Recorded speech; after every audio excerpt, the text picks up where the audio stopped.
I want to take you to this now. Tensions reached a breaking point in Durban's Point area this week as Addington Primary School became a site of volatile protest and heavy police presence. Scenes of chaos unfolded at the school's gates, where law enforcement officers were forced to deploy water cannons to disperse crowds of angry demonstrators. At the heart of the escalating unrest was a bitter dispute over learner displacement and placements and enrolment policies. Members of the March and March movement, alongside local parents, accused the school administration of prioritizing the admission of foreign nationals over South African children from the immediate vicinity. The KwaZulu-Natal Department of Education has moved to deny any discriminatory practice. For more on this, we're joined by Jacinta Ngobese-Zuma from the March to March movement. We've also invited Sipho Hlamuka, the MEC for Education in KwaZulu-Natal, who we're at the moment struggling to get hold of. But as soon as we get hold of the MEC, we will bring him into the conversation. Jacinta, good afternoon. Thank you so much for your time. I want to start the conversation with you. Give us a sense of what the basis is that yourself and various of the other parents in the area are claiming that the Addington Primary School has prejudiced against South African children in favor of foreign national children, given very specifically that the department says that 63% of the children attending school at Addington are South African children. Good afternoon. Thank you so much for the opportunity. I think it's even ridiculous, the mere fact that the department wants to make it seem like it's a normal number to say 63% of the children at that school are South African and the rest are foreigners. Now, let me give you a brief idea of the Point area for someone who doesn't live in Durban. This is an area that has been completely taken over by foreigners, and they have made us as South Africans feel uncomfortable. They make us feel like we don't belong in that space. And for a very long time, when what does that mean? One of the things that we did, Jacinta, what does that mean? What does it mean to be made to feel like you don't belong there? Can you describe for us what that means? So there's the area is predominantly dominated by Nigerians who sell drugs. It's a prostitution known area. It's a drug known area. Police in the area have gone into the pockets of criminals. South Africans generally in Durban will attest to what I'm saying, that they do not feel comfortable even walking in the Point area. And when we started, we went to Addington Hospital to make sure that it's South Africans who are able to access the hospital, and we successfully achieved that. And we've been getting a lot of South Africans who are not able to get medication now being able to get it, etc., etc. And during our stay at Addington Hospital, we then got a lot of complaints from parents who were registering their children, even since last year, and saying that they're not getting a response from the school, or the school is rejecting their applications, whereas they live in the area. We then went to the school to tell them, even before we started, that, listen, we're getting complaints of this nature. Please make sure that when it's time for the year to start, that you are prioritizing South African children. Come the beginning of the year, the school had opted to continue with admitting foreign nationals. And if you were there with us, you would see for yourself. I mean, one parent who's a foreign national is holding 2 or 3 or 4 children.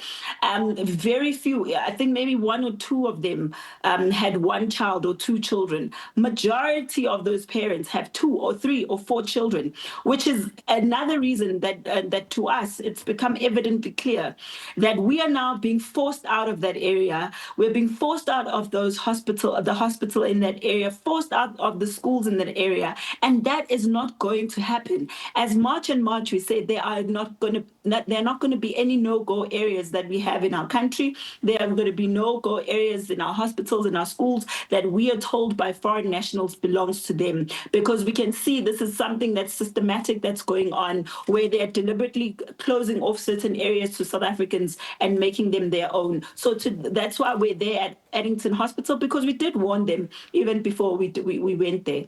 Yeah.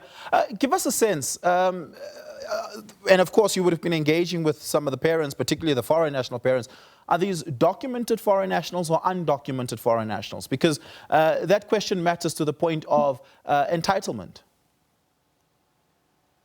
Well, let me tell you the funny thing about this documented story is that from Addington Hospital, we've been getting a lot of foreign nationals claiming that they're documented.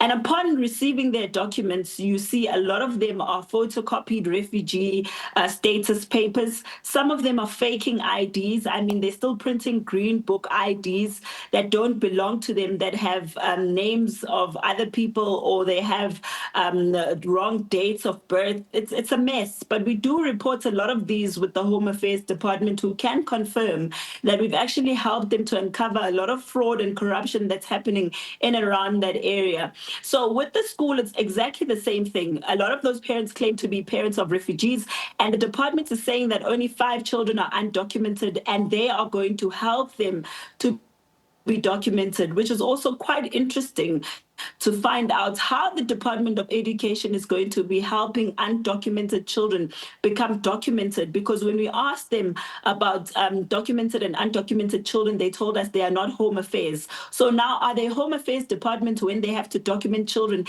And also, how do you document a child of an illegal immigrant without documenting the parent? Does this mean that the department is now working to document illegal immigrants? These are all the questions that we have, and we really would demand answers from the department to tell us. Yeah.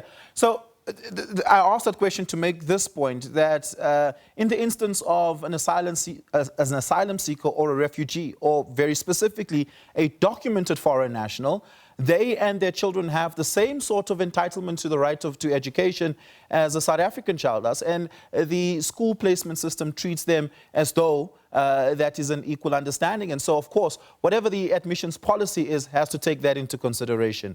Have you engaged with the school's SGB around its admissions policy, specifically pertaining to children of parents who are asylum seekers, refugees, or documented foreign nationals? Look, I've already engaged with the school with that in terms of the documents. We've even asked the Department of Home Affairs to come to the school and verify those documents, of which they have not. And I know that they're working with the Department of Education to actually document people who are not documented, not to verify the status.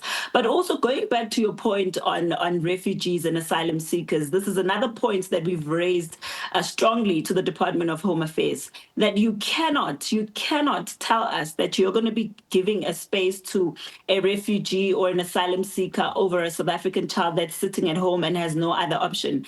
They're the ones that are saying this particular person is an asylum seeker. Therefore, they must build camps and refugee camps and then get teachers to go and teach them in those communities. This is a very strong point that Jacinta, we keep raising as much and much. That's unfortunately not within their power. They're guided by the Constitution, right? I'm saying this is a point that we've raised. I'm going to where we are at the moment. So I'm saying this is a point that we've raised, that they need to take those refugees and put them in refugee camps and take care of them. But in the meantime, since they have not done that, they need to take them to private schools and not public schools, because you can't tell us that you're going to finish space for South African children because you need to accommodate asylum seekers. Private schools are there for a reason, and if they insist that they want to have refugees with the same rights as South Africans and they don't want to take away their rights to education, take them to private schools and leave our public schools to South Africans to have access to. Jacinta, we're going to have to leave it there. Thank you so much for your time. Really do appreciate it. Jacinta Ngobese-Zuma is with the March to March movement.